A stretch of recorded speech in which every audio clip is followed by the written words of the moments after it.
ባለፈው ሳምንት ከመንግስት ባለስልጣናት እንዲሁም ደግሞ ከሃይማኖት መሪዎች ከሀገር መሪዎች ከአካባቢ መሪዎች ጋራ እንዴት ነው የኖረው በሚል እግዚአብሔር ጥሩ አስተምሮናል። እንዴት መኖር እንዳለብን እና ዛሬ ደግሞ ከደቀ መዛሙርቱ ጋር እንዴት ኖረ ጌታ ኢየሱስ ከቅርብ ሰዎቹ ጋር እንዴት ኖረ የሚል ነው የምናየው።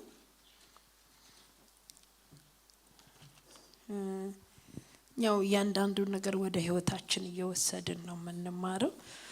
ከቅርብ ሰዎች ጋር እንዴት መኖር እንዳለብን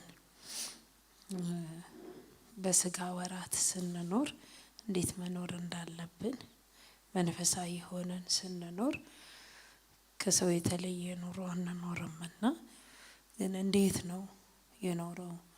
እንዴት ነበረ ከደቀ መዛሙርቱ ጋራ መምህርና ጌታ ያሉት መንፈሳዊነቱንም ጠብቆ እንዴት ነው የኖረው የሚለውን አብረን እናያለን። ወደ ህይወታችን ሁሉንም ነገር እንወስደዋለን። እግዚአብሔርን ቃል ስናውቅ ህይወታችን ወገኖች ፀሐይ የሆነ እየበራ ነው የምንሄደውና እግዚአብሔር አምላክ የሱ ተማሪዎች ያድርገን። ጌታ ኢየሱስ ክርስቶስ ደቀ መዛሙርቱን ጠርቷል። የጠራው የሚገርማችሁ ነገር በየግል ነው የጠራቸው እና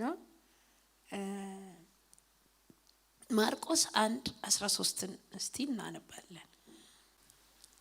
ወደ ተራራም ወጣ፣ ራሱም የወደዳቸውን ወደ እርሱ ጠራ፣ ወደ እርሱም ሄዱ።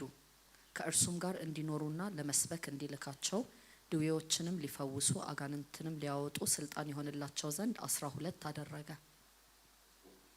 ከዛ ስምዖንንም ጴጥሮስ ብሎ ሰየመው፣ የዘብዴዎስንም ልጅ ያዕቆብን የያዕቆብንም ወንድም ዮሐንስን ቦአኔርጌስ ብሎ ሰየማቸው፣ የነጎድጓድ ልጆች ማለት ነው። እንድሪያስንም ፊልጶስንም በርቶሎሜዎስንም ማቴዎስንም ቶማስንም የእልፍዮስን ልጅ ያዕቆብንም ታዲዮስንም ቀነናዊውንም ስምዖን አሳልፎ የሰጠውንም የአስቆሮቱን ይሁዳን ወደ ቤቱም መጡ። እንጀራም መብላት እንኳ እስኪሳናቸው ድረስ እንደገና ብዙ ሰዎች ተሰበሰቡ። ዘመዶቹም ሰምተው አበደ ብለዋልና ሊይዙት ወጡ። ይበቃናል። ተባረክ። ምን ይላል? ወደ ተራራ ወጣ፣ ራሱ የወደዳቸውን ወደ እርሱ ጠራ፣ ወደ እርሱም ሄዱ ካለ በኋላ ከእርሱ ጋራ ይልና ቀጥሎ ያለው ከእርሱ ጋራ እንዲኖሩና ለመስበክ ጠራቸው ይላል። እንግዲህ የማይታወቁ ናቸው ደቀ መዛሙርቶቹ ማለት ዝምድና ምናምን የላቸውም። ጥቂት ዘመዶች አሉ እዚህ ውስጥ፣ ግን የማያውቃቸውን ባህሪያቸውን አስተዳደጋቸውን አብዛኞቹ የመጨረሻው ትንሹ የ20 ዓመት ዮሐንስ ነው ይባላል፣ ትንሽ እድሜ የነበረው። በተረፈ የሚገርማችሁ 25 30 ምናምን 35 ሆነው የተጠሩ ናቸው። እና ትልልቅ ሰው ነው የጠራው። ትልልቅ ሰው እስቲ አብራችሁ ለመኖር ዝም ብላችሁ አስቡት እስቲ። ከጓደኛ ጋር አንድ ቤት መከራየት አይከብድም? ከሰው ጋር መቀራረብ አይከብድም? ኢየሱስ ጠራቸው ይላል። ደቀ መዛሙርት ምን አድርጎ አብሯቸው ሊኖር ጠራቸው? ዓላማውን የማያውቁ ሐሳቡን የማያውቁ ማን እንደሆነ በውል የማያውቁ ሰዎችን ወደ ራሱ ከእርሱ ጋር ምን እንዲኖሩ መጀመሪያ ከእርሱ ጋር እንዲኖሩ ነው የጠራቸው። ቀጥሎ ለምን ጠራቸው ይላል? እስቲ አንብቡት። ሁሉም ሰው ያንብብ።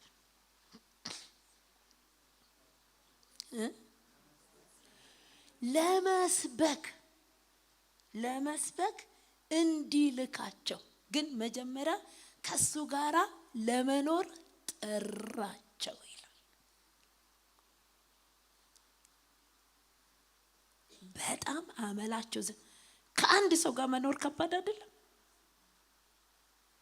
እስቲ አንድ ማታውቁትን ሰው አብራችሁ ለመኖር ጥሩ። እስቲ ከጓደኛችሁ ጋር ኑሩ። በየቤታችንም ኖረን አልተቻቻለም። ቸርች ለምን መጣው እንደተቸጋገረን ታውቃላችሁ አይደል? ቸርች ምን ቀን ነው የምንገናኘው? እስቲ የአገልግሎት ቀን፣ የአምልኮ ቀን እጅው እሳትና ጭዳ ታረገናለች። ኢየሱስ ግን አብረው እንዲኖሩ ጠራቸው ይላል። ምን አይነት ጉልበት የመስዋዕትነት ህይወት፣ ራስን የመሰዋት ህይወት ነው አብረው መጥራት። ጴጥሮስን አስቡት፣ እነ ዮሐንስን ስታስቡ በጣም ስልጣን ፈላጊዎች ናቸው። እናትየው ራሱ ታስታውሳላችሁ፣ መጣ አንዱን ልጄን በግራ አንዱን በቀኝ የምትል ሚጨቃጨቁ፣ ማን ከማን ይበልጣል የሚሉ፣ ማንም ከማንም አያንስም የሚባባሉ ሰዎችን ጠራ ይላል። አብረውት እንዲኖሩ ጠራ። ኢየሱስ የጠራው ብቸኝነቱን ስለሚያውቅ ከብቸኝነቱ ለመውጣት የሆነ የሱን ሐሳብ ብቻ ተቀብለው የሱን ሐሳብ የሚያራምዱ ሰዎችን ለመፍጠር፣ አንድ ህብረተሰብ ለመፍጠር፣ ደጋፊ ለመፍጠር፣ ጓደኛ ለመፍጠር፣ ቀባሪ ለመፍጠር፣ በመልካምና በክፉ ቀን ወገን የሚሆነው ህብረተሰብ ለመፍጠር አይደለም። ይሄንን ያስደፈረው ምን እንደሆነ ታውቃላችሁ? በኋላ ላይ በደንብ ይገባናል። ያስደፈረው ዓላማው ነው። ዓላማ ሁሉን እንደሚያደርገን ታውቃላችሁ? ዓላማ ከሌለን ዋጋ መክፈል እንደማንችል ታውቃላችሁ? ኢየሱስ ደፍሮ የጠራቸው የሚሞትለትም ለሚኖርለትም አብ ለሰጠው ዓላማው ሰው ለማዳን፣ የሰው ልጅ ለማዳን ከሆነ የብዙ ሰው አመል መቻል። አልሰማችሁኝም? ሰምታችሁኛል? ኢየሱስን ያስደፈረው ዓላማ እንጂ ጓደኛና የሆነ ቲፎዞ በዙሪያው ለማከማቸት ደጋፊ፣ ዓላማውን የሚያሳኩለት፣ ሐሳቡን እሺ እያሉ የሚኖሩለት ሰዎች ለመፍጠር አይደለም። ዓላማ የተነሳበት ዓላማ የመስዋዕትነት ህይወት ዓላማ። ቤተክርስቲያን ስትመጡ፣ ቤተክርስቲያን ስናገለግል፣ ቤተክርስቲያን ውስጥ ስንሆን ዓላማ ከሌለን በስተቀር ምንም ማድረግ እንደማንችል ታውቃላችሁ? ዓላማ ካለን ብቻ ነው ወገኖች እግዚአብሔርን ማገልገልና ቸርች ውስጥ መቆየት የምንችለው። ምክንያቱም እዚህ ጋር ከመዘመር አብሮ ከማምለክ ውጪ ሌላ መሆን የምትችሉበት ህብረተሰብ አይደለም እዚህ የሚሰበሰበው። ብዙ ችግር የምትጋፈጡት ህብረተሰብ ነው እዚህ የሚመጣው። ብዙ አመለካከት፣ ብዙ አስተሳሰብ፣ ብዙ የራሱ ማንነት ይዞ የሚመጣ ዓላማ ከሌላችሁ በስተቀር አንድ ቀን አብራችሁ ማደር አትችሉም። አንድ ቀን አብራችሁ ማምለክ አትችሉም። ያላሰባችሁትን የሚያስብባችሁ የሚያስብላችሁም ጭምር ነው እዚህ ያለው። ኢየሱስ ዓላማው አንድና አንድ ነበር። ኢየሱስ የሰው ልጅ ለማዳን ሐዋርያው ጳውሎስ እንደዚህ ያለ ለወንጌል አለ ቆሮንቶስ 9 ላይ ስለ ወንጌል የማላደርገው ማህበርተኛ ለመሆን ሁሉንም ነገር እሆናለሁ አለ። ስለ ወንጌል ብዬ ደሃ ሆናለሁ፣ ስለ ወንጌል ብዬ ያልተማረ ሰው ሆናለሁ፣ ስለ ወንጌል ብዬ ዘረቢስ ሆናለሁ፣ ስለ ወንጌል ብዬ በሽተኛ ሆናለሁ። ስለ ወንጌል ብዬ እቀጠቀጣለሁ። ስለ ወንጌል ብዬ አይሁዳዊ ሆናለሁ። ስለ ወንጌል ብዬ አሕዛብ ሆናለሁ አለ። አይገርማችሁ? ስለ ወንጌል እማልሆነው ምንም ነገር የለም። ዓላማ ጴጥሮስን የሚመስል እብድ መጥራት ቀላል መሰላችሁ? የፈለገውን በፈለገው ሰዓት የሚያደርግ ሰው ተስፋ የቆረጠ ቀን ድሮም ተሳስተን ነው አለ። ድሮም በስተት ነው እንዴ አለና ተረጋ አድርጎ ደቀ መዛሙርቱን እንዳመጣ ይዞ ሄደ። ስሜታዊ ሰው፣ ስሜቱን የማይቆጣጠር ሰው። ስሜታዊ መሆን ብቻ አይደለም የተሰማውን የሚያወጣ ሰው።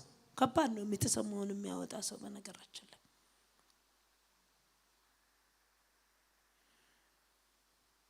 ስለ ወንጌል ለሰው ልጅ ወንድሞች አቤት በሉኝ እስቲ ወንድሞች ብቻ እህቶች። በነገራችን ላይ የተጠራ ነው ለሰው ለመኖር ብቻ ነው።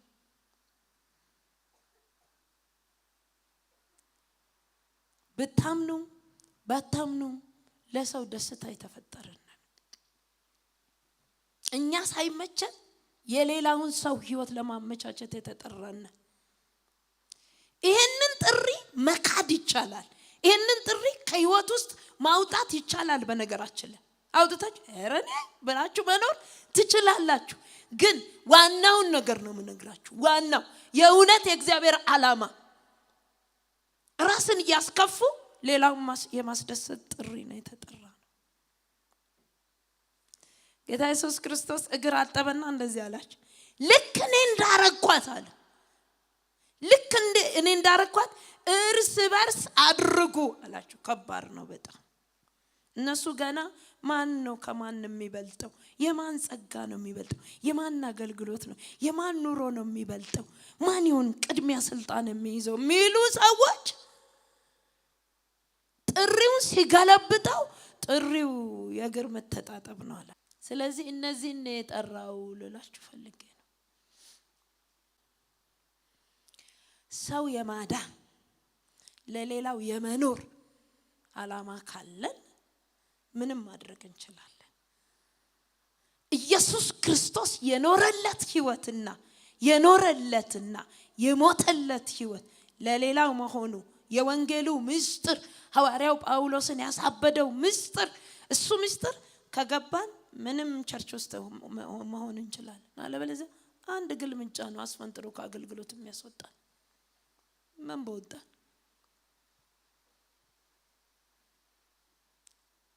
በአንድ ሰው እይታ ምን በወጣን? ለምን እሰደባለሁ? ለማን ብዬ? ለምን እገለመጣለሁ? ምን ጎድሎኝ? ጌታ ስሙ ይባረክና ሙሉ ሰው ነው። አፍ የለኝም እንዴ? አሁንስ እኮ በሽተኛ እኮ አረጉኝ። ልክ ነው። እሱም ይቻላል። እሱኛውም ህይወት እኔ ቸርች ውስጥ የምፈራው እግዚአብሔር መንደር ውስጥ የምፈራው ሁሉም ይቻላል። ሁሉንም መሆን እንችላለን። አይገርማችሁ?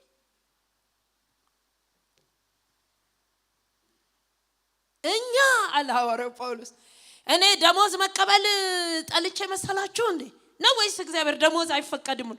እንዲያውም የሚያበራየውን በሬ አፉን አትስር ተብሎ ተጽፎ ይገባኛል። እንዳውም ስልጣን ልንገራችሁ፣ ሐዋርያ ነኝ። የሐዋርያነት ስልጣን የሚገባኝ ነገር ግን አላደርገውም። በሽተኛ ነኝ አለ። እኔ ሚስት አግብቼ እንደናንተ ሚስት ይዘ መዞር ያቅተኝ ግን አልችልም። ወየው ጉዴ ነው። ምን ነው ጳውሎስ? ጉዴ ነው። ወንጌል ሳሰብኩ ዛሬ ዋልኩኝ። ወይኔ ምን ያንገበግባል? ተረጋጋ። እኔ አልችልም። አንዳንዱ ስለ እግዚአብሔር የማይችለው ብዙ ነገር አለው። ይላው ደግሞ ዝንጥ ብሎ ምን መኖር ይችላል። ሁሉም ይቻላል። ቸርች ውስጥ ሁሉም ነገር ይቻላል። ስለዚህ ጠራቸው አብረውት እንዲኖሩ። ግን ዓላማ አለው። አኑሮ ማለት ልልክ ነው አለ። ልልካቸው ነው። ልተካቸው ነው። አብራችሁ በርተለሜዎስ፣ ማቴዎስ አጭበርባሪ ሁሉ የተሰበሰበበት ቤት ምትራጭ። ማቴዎስ ቀራጭ ማለት ቀውስ የተፈጠረበት ህይወት ነው። ማቴዎስ ና አለ። በርተለሜዎስ ለማኝ ምናምን ቡቱቱዋ ምናምን ነው የጠራው። አሳ አጥማጅ ምን የሚረቡ ሰዎችም አይደሉም፣ አይመጥኑትም። አላማ ካለ አይመጥኑ። ጓደኛ ይኮናል። አላማ እንጂ ለራሱ የሆኑ ሰዎች ሰርቶ እሱ ሲነካ ዋ የሚሉለት ምናምን አይደለም። እንደውም አንድ ቀን ጆሮ ላጥ ሲያደርጉ እናንተ አላቸው ለኔ ጆሮ ቆራጣ። እኔ ጆሮ ቆራጭ አይደለሁ፣ እሱኛው የእናንተ ህይወት ነው የሰው ጆሮ የምትቆርጡት እንጂ አለና ጆሮውን ብድግ አድርገው ልጥፍ። ጆሮ መለጠፍ ከቻለ ምንድነው የመስቀሉ ችግር? እኮ ለመሞት ስለመጣ ነው አላማ።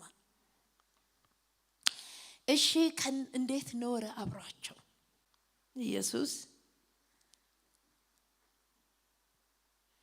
ለማዘጋጀት እነዚህን ሰዎች አብሯቸው እንዴት ኖረ? በጣም አስቸጋሪ ኑሮ ነው የኖረው። በነገራችን ላይ ከነሱ ጋር በጣም አንዳንድ ያበሳጩት ነበረ፣ ግን አብሮ ኖረና አላቋረጠም ኑሮውን እስከ መጨረሻ ነው። በፍጹም ፍቅር እነሱን በማዘጋጀት ያዘጋጀበት አንዱ መንገድ ያስተምራቸው ነበረ ይላል። ሲያስተምር ግን ደቀ መዛሙርቱን ለይቶ ነው ያስተማረው። ይሄን ለዓላማም ያዘጋጃቸውን ለይቶ ነው ያስተማረው። በነገራችን ላይ ማርቆስ ይቅርታ፣ እንዴት ለይቶ በጥንቃቄ እንዳስተማራቸው እናያለን። እንዴት አብሯቸው ኖረ? ለይቶ በማስተማር አብሯቸው ኖረ። መስማትን በሚችሉበት መጠን እነዚህን በሚመስል በብዙ ምሳሌ ቃሉን ይነግራቸው ነበር። ያለ ምሳሌ ግን አልነገራቸውም። ለብቻቸውም ሲሆኑ ነገሩን ሁሉ ለገዛ ደቀ መዛሙርቱ ይፈታላቸው ነበር። ለብቻቸውም ሲሆኑ ለገዛ ደቀ መዛሙርቱ ለዓላማው ለሚያዘጋጃቸው ለደቀ መዛሙርቱ ከደቀ መዛሙርቱ ጋር እንዴት ኖረ ነው አይደለ? ከደቀ መዛሙርቱ ጋር ለብቻ ለይቶ ምስጢራትን እየፈታ ፍትፍት አድርጎ ያጎርሳቸው ነበረ። ለይቶ ነው የሚያስተምረው። ቤተክርስቲያን ለይታ ማስተማር አለባት። በነገራችን ላይ እቺን ሌላ ትርጉም እንዳሰጡት ግድ ነው። ለይተን ማስተማር ግድ ነው። ለዓላማ እናዘጋጃቸውን ሰዎች ለይተን እናስተምራለን። ዲያቆናቶቻችን ተለይተው ዓርብ ዕለት ከ11 ሰዓት እስከ 12 ሰዓት ተለይተው ይማሩ ነበር። ግድ ነው። ሉቃስ 8:4-15 ብዙ ሕዝብም በተሰበሰቡ ጊዜ ከከተማዎቻቸውም ሁሉ ወደ እርሱ በመጡ ጊዜ በምሳሌ እንዲህ ሲል ተናገራቸው። ዘሪ ዘሩን ሊዘራ ወጣ። ሲዘራም አንዳንዱ በመንገድ ዳር ወደቀ፣ ተረገጠም፣ የሰማይ ወፎችም በሉት። ሌላውም በአለት ላይ ወደቀ፣ በበቀለም ጊዜ እርጥበት ስላልነበረው ደረቀ። ሌላውም በእሾህ መካከል ወደቀ፣ እሾሁም አብሮ በቀለና አነቀው። ሌላውም በመልካም መሬት ላይ ወደቀ፣ በበቀለም ጊዜ 100 እጥፍ አፈራ። ይህን በተናገረ ጊዜ የሚሰማ ጆሮ ያለው ይስማ ብሎ ጮኸ። ደቀ መዛሙርቱም ይህ ምሳሌ ምንድነው ብለው ጠየቁት። እርሱም እንዲህ አለ፣ ለእናንተ የእግዚአብሔርን መንግስት ምስጢር ማወቅ ተሰጥቷችኋል። ለሌሎች ግን እያዩ እንዳያዩ እየሰሙም እንዳያስተውሉ በምሳሌ ነው። ምሳሌው ይህ ነው፣ ዘሩ የእግዚአብሔር ቃል ነው። አሁንም ለደቀ መዛሙርቱ ለይቶ ያስተምራቸዋል። እነሱ ይጠጉት ነበር። እነሱም የሚከብዳቸውን ይጠይቁ ነበር። ምን ማለት ነው ይሉ ነበር። ለእናንተ ተሰጥቷችኋል፣ ሌላውን ግን በምሳሌ ነው ማናገረው አለና የዘሪውን ዝርዝር ነገራቸው። ነው እንዴ? እኛ በጉባኤ አልገባንም ነበር አሉ። ህዝቡን ሁሉ ስታስተምር አልገባ እንደዛ ነው እንዴ አለ። ለይቶ ያስተምራቸው ነበር የሚለው ነው እየተማረን ያለ ነው። ምክንያቱም ለሚመጣው ዓላማ ያዘጋጃቸው ነበርና ዋጋ ለመክፈል ለይቶ ችግር ያለባቸውን ሰዎች ወደ ራሱ እንደጠራ አብሮ ለመኖር እንደጠራ ሁሉ ለይቶ ደግሞ ያስተምራቸው ነበር። ኢየሱስ በማስተማር እውነትን በመግለጥ በምስጢር እነሱን ተንትኖ ፈትፍቶ በማጉረስ አብሯቸው ኖረ። ምክንያት ለዓላማው እያዘጋጃቸው ማለት ነው።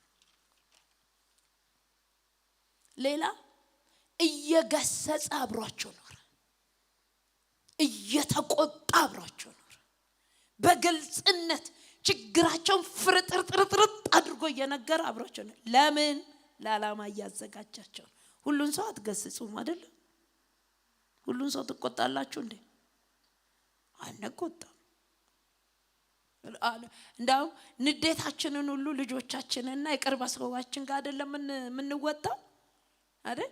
እንዴት ዘርበል እኮ ነው ማለት ጀው ይደረጋሉ ልጆች። ዘርበል በደሳ ይባላል። በሌላ ሰው እኮ ነው የተናደን የኛ ናቸው። እሺ ማቴዎስ 17:17 እስቲ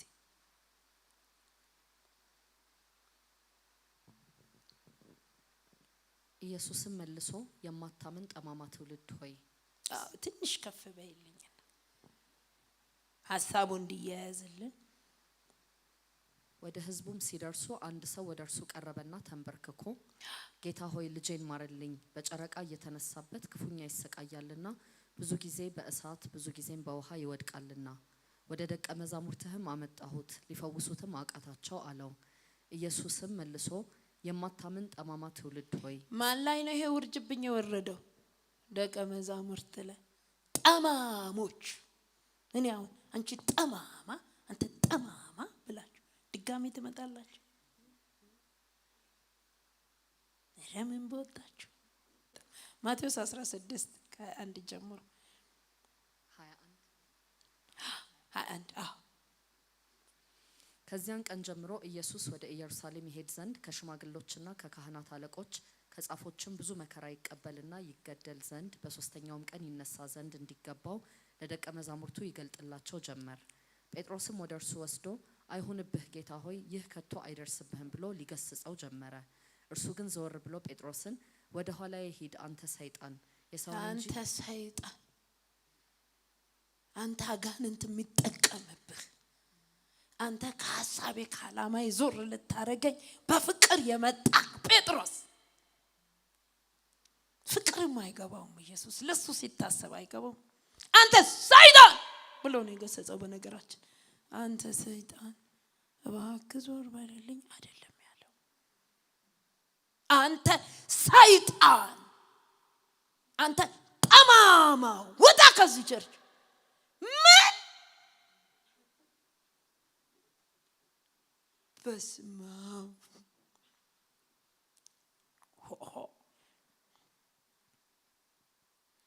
በፍጹም በመገሰጽ በፍቅር።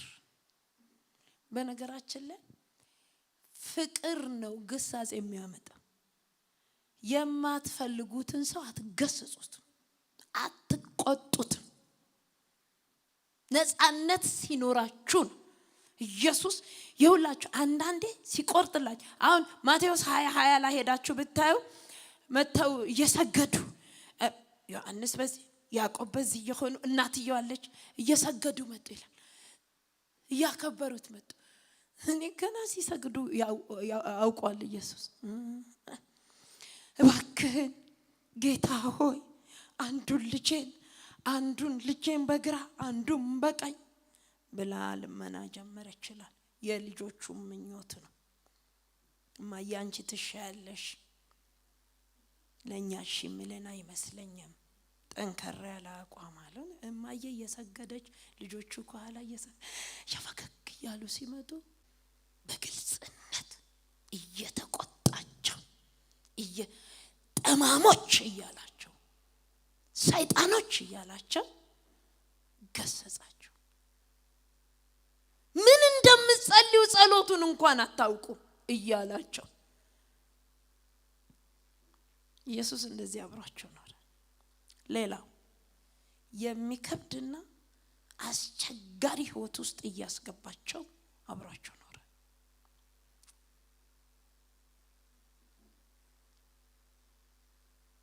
ማቴዎስ 10ን እኒ እስቲ ከ1 እስከ 10 ብታዩ እንዴት አስቸጋሪ ትእዛዝ የፈለገውን ነው የሚያደርግባቸው። ይልካል ምንም ፕሮግራሙ ምናምን አይታወቅም። እንኳን ኢየሱስ እኔ ማሳደግ ያሰብኩትን ሰው ምን እንደማደርግ ታውቃላችሁ? አጓጉል ነገር ነው የማደርገው። በድንገት ትእዛዝ አወጣለሁ። በድንገት የማይባል ነገር እላለሁ። ይሁት እስቲ ማቴዎስ 10 12ቱን ደቀ መዛሙርቱን ወደ እርሱ ጠርቶ እንዲያወጧቸው በርኩሳን መናፍስት ላይ ደዌንና ሕማምንም ሁሉ እንዲፈውሱ ስልጣን ሰጣቸው። ስልጣን ተሰጥቷቸዋል። ባለስልጣኖች ናቸው። አስቡ እንግዲህ። የ12ቱም ሐዋርያት ስም ይህ ነው። መጀመሪያው ጴጥሮስ የተባለው ስምዖን፣ ወንድሙ እንድርያስ፣ የዘብዴዎስ ልጅ ያዕቆብ ወንድሙ ዮሐንስም፣ ፊልጶስም፣ በርቶሎሜዎስም፣ ቶማስም፣ ቀራጩ ማቴዎስም፣ የእልፌዎስ ልጅ ያዕቆብም፣ ታዲዮስም የተባለው ልብድዮስ፣ ቀነናዊውም ስምዖን፣ ደግሞ አሳልፎ የሰጠው የአስቆርቱ ይሁዳ። እነዚህን 12ቱን ኢየሱስ ላካቸው፣ አዘዛቸውም እንዲህም አለ። ትእዛዙን ስሙ። በአሕዛብ መንገድ አትሂዱ፣ ወደ ሳምራውያንም ከተማ አትግቡ። ይልቅስ የእስራኤል ቤት ወደሚሆኑ ወደ ጠፉት በጎች ሂዱ እንጂ። ሄዳችሁም መንግስተ ሰማያት ቀርባለች ብላችሁ ስበኩ። ድዌዎችን ፈውሱ፣ ሙታንን አስነሱ፣ ለምጻሞችን አንጹ፣ አጋንንትን አውጡ። በከንቱ ተቀበላችሁ በከንቱ ስጡ። ወርቅ ወይም ብር ወይም ናስ በመቀነታችሁ ወይም ለመንገድ ከረጢት ወይም 2 እጀ ጠባብ ወይም ጫማ ወይም በትር አታገኙ። ሰራተኛ ሂዱ። የማቴዎስን ያነበብነው አይደል? ሉቃስ ጋር ስትሄዱ ደግሞ እንደ በጎች በተኩላዎች መካከል የሚያባረሯችሁ ወደሚገሏችሁ፣ ከዚህም ቀጥለን ስናነብ ይሄንን ነው የሚለው፣ የሚገሏቸው ጋር ነፍሰ ገዳይ ጋር እሱ ከተማ ቁጭ ብሎ እነሱን ይልካል። በዛ ላይ ትእዛዙን ብትሰሙ እኮ ምግብ እንዳትይዙ፣ ልብስ ምን እንብላ፣ እዛው ያለበት ምግብ አትሆኑ። ከፈለገ እኮ አሳ ውስጥ አስታቴር እንዳለ ያውቃል። ስንቅ ያዙ፣ ማርያም መግደላዊት ስንቅ አምጡላቸው ማለት ይችላል። ባዶ እጅ ይመቻል ወገኖች። ሐዋርያው ጳውሎስ ጢሞቴዎስን እንዳገኘ ምን እንደሚያደርግ ታውቃላችሁ? ትገረዛለህ አለው። በምን ምክንያት? ለሌላ ሰው ስል ነው አመገርሰ። እኔ ምን በወጣኝ።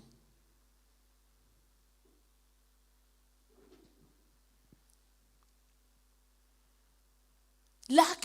አስቸጋሪ ሁኔታ ውስጥ ልብስ እንዳትይዙ፣ ምግብ እንዳትይዙ፣ ግቡና እንደምንድናችሁ ብለው ከሰጧችሁ ብሉ። ስንተኛ ስናድር የምንሄድበት ከተማ ማረፊያ ቦታ ምናምን የለውም። ማረፊያ ቦታ የለውም። ሆቴል ማደሪያ ምናምን የለም። የሚውልበት የሚመገብበት ምናምን ባዶ እጅ ሂዱ፣ ውጡ። አብራቸው እንደዚህ ነው የኖረው። እስቲ አንዳንዱን ቦታ እናንብበው። የማርቆስ 5ን እናንብበው እስቲ። ማርቆስ 1:5 እንዴት አስቸጋሪ ነገር ውስጥ እንደላካቸው እዩ። 5 ከ1 ጀምሮ ወደ ባህር ማዶም ወደ ጌርጌሴኖን አገር መጡ። ከታንኳይቱም በወጣ ጊዜ ርኩስ መንፈስ የያዘው ሰው ከመቃብር ወጥቶ ወዲያው ተገናኘው። ከሱ በፊት ማዕበል ወደ ማዶ ተሻገሩ አላቸው ይልና ሲሻገሩ ማዕበል እስከ ሞት ድረስ አስጨነቃቸው።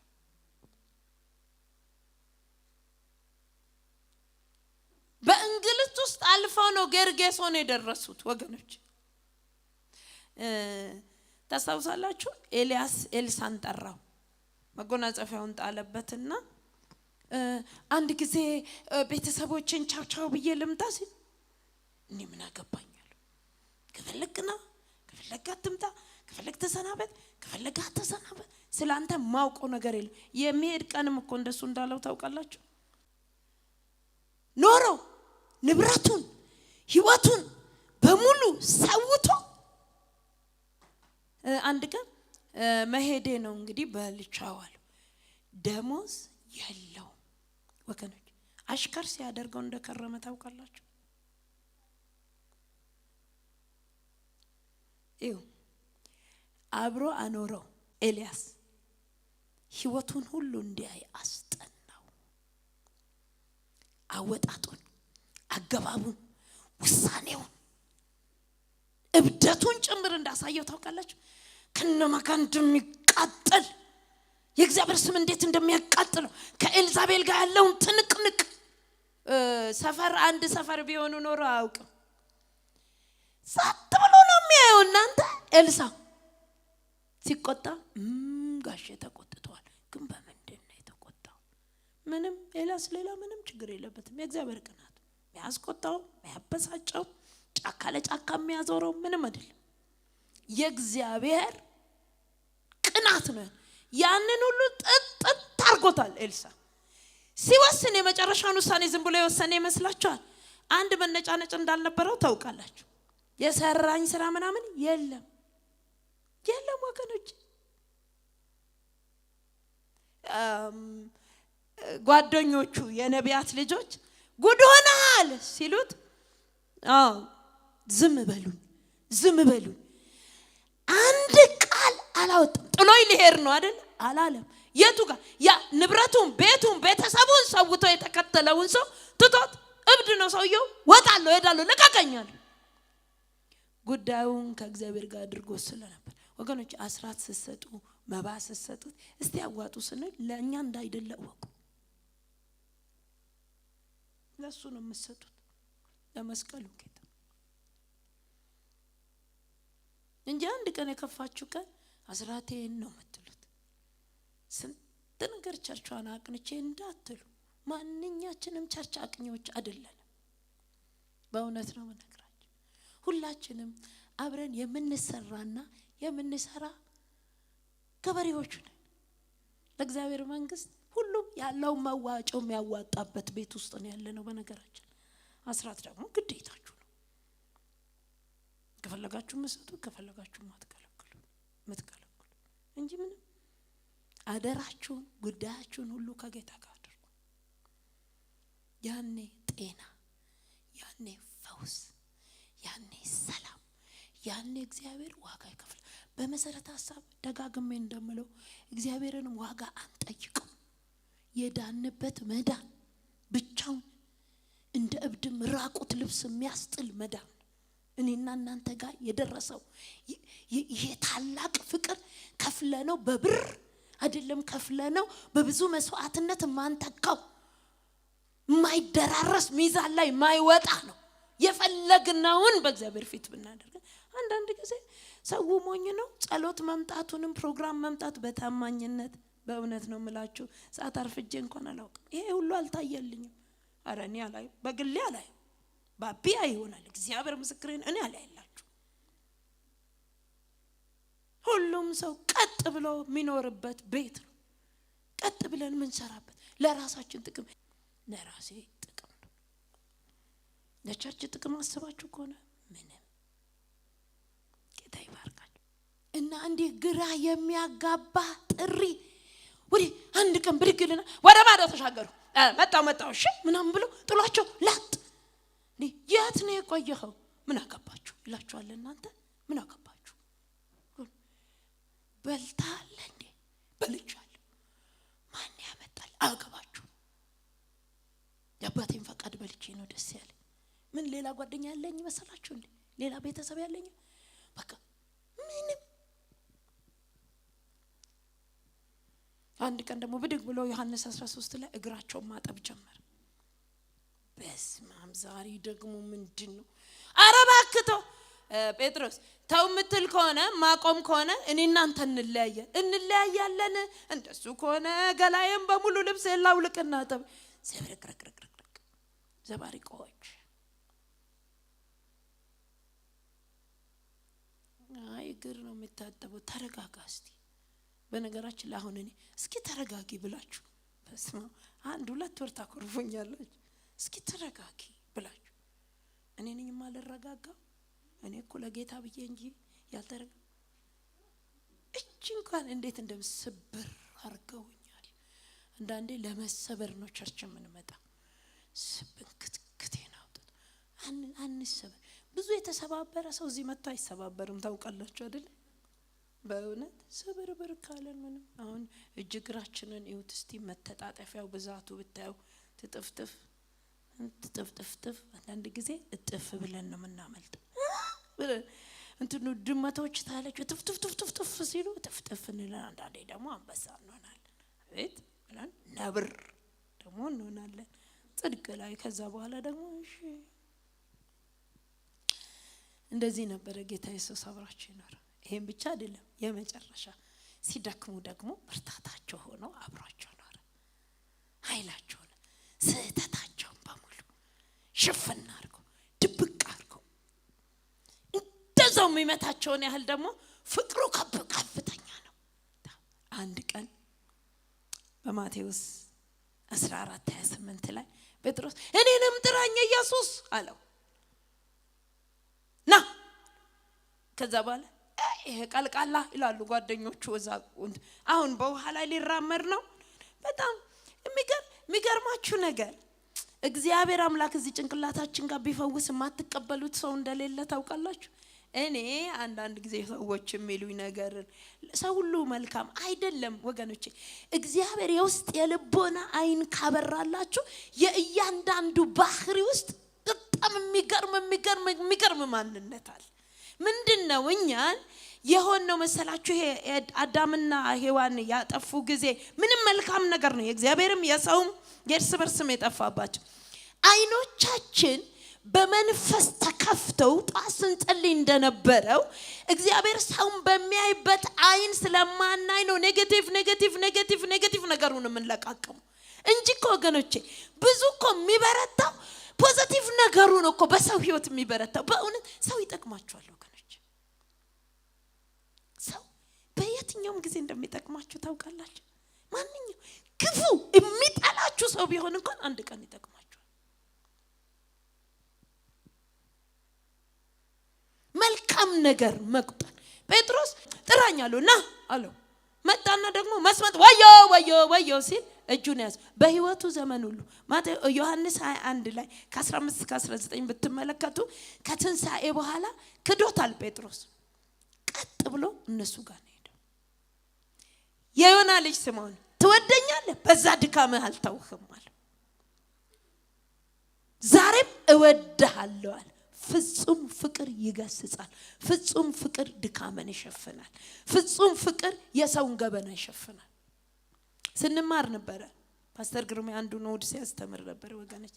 የኖ ልጆች አንዱ ገበና ሸፋኝ፣ አንዱ ገበና ገላጭ፣ አንዱ በድካም የሚስቅ ነው፣ አንዱ ድካም የሚሸፍን። ሁለቱም ዋጋቸውን አግኝተዋል። ኢየሱስ ገበናቸውን የሚሸፍን ነበር፣ ድካማቸውን የሚሸፍን ነበር፣ ይደብቅ ነበር። ወገኖቼ የእርስ በርስ ድካም እንሸፋፈን እባካችሁ ድካም እንሸፋፈን። እኛ ጋርና ህንዶች ጋር ያቻለው እንግዲህ የሌላውን ዜጋ አላውቅ ይሆናል እንጂ ወገኖች የሰውን ችግር ገበና እጆኛ ነበሩ።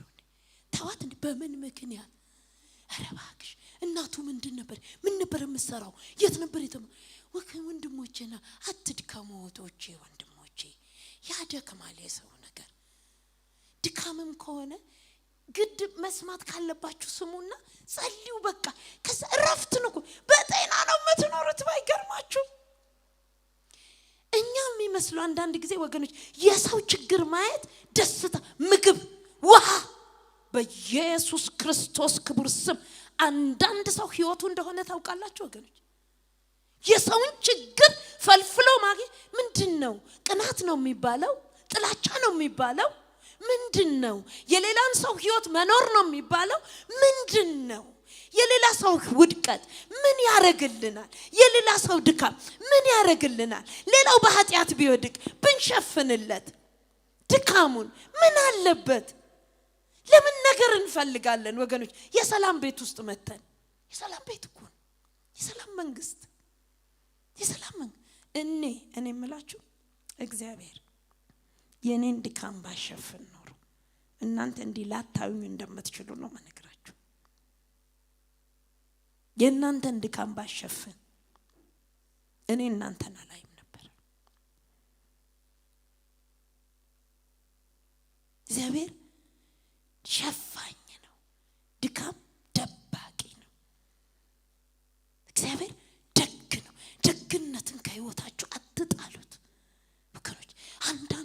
የሌላ ሰው ልጅ ችግርማ በኢየሱስ ስም እስቲ በኢየሱስ ስም በሉ እስቲ ይመታ ወገኖቼ። የኔ ልጅ ችግር ሳልጨርስ የከቤ ልጆች እሱ ነው እንዴ? ምን ያረጋልኛል የከቤ ልጆች ችግር ወገኖቼ? የኔ ልጆች ችግር ምን ያረጋላችኋል? ለምንድን ነው የግል ኑሮ ማን ኖረው? የኔ ትዳር ችግር ለምን ፈለጋችሁት? እኔ ለምንድን ነው እናንተን ትዳር ችግር የምፈልገው? ለምንድን ነው አመራችሁን የምታጨናንቁት ወንድሞቼ እናቶቼ?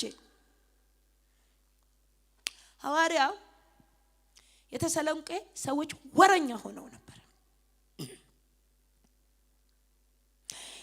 በየቤቱ ይውላሽ ጢሞቴዎስን ምን በየቤቱ እየዞሩ የሚያወሩ እነኚህ ሴቶች እረፉ በላቸው። ተሰሎንቄ ላይ በራሳችሁ ላይ ትኩረት ስሩ አድርጉ። ትኩረት በራሳችሁ ህይወት ላይ። የእግዚአብሔር ልጆች ቸርች ትኩረት በራስ ላይ የሚያስደርግ ዓለማችን የራሳችንን ህይወት ፈተነው አንዘልቅም። በየቀኑ ስለ ራሳችን ብናስብ ወገኖች እንዲህ ያለ ጤና የሌለን ወንድሞችና እህቶች በኢየሱስ ክርስቶስ ስም ከአጋንንት ጋር መስራታችንን እንዳትረሱ። ሰይጣን ኢየሱስ ክርስቶስን አሳልፎ ሊሰጠው የፈለገ ቀን እነ ዮሐንስን አልተጠቀም። ቀጥታ ችግሩ ያለበትን ሰው ነው ያነሳው ከመሃላቸው።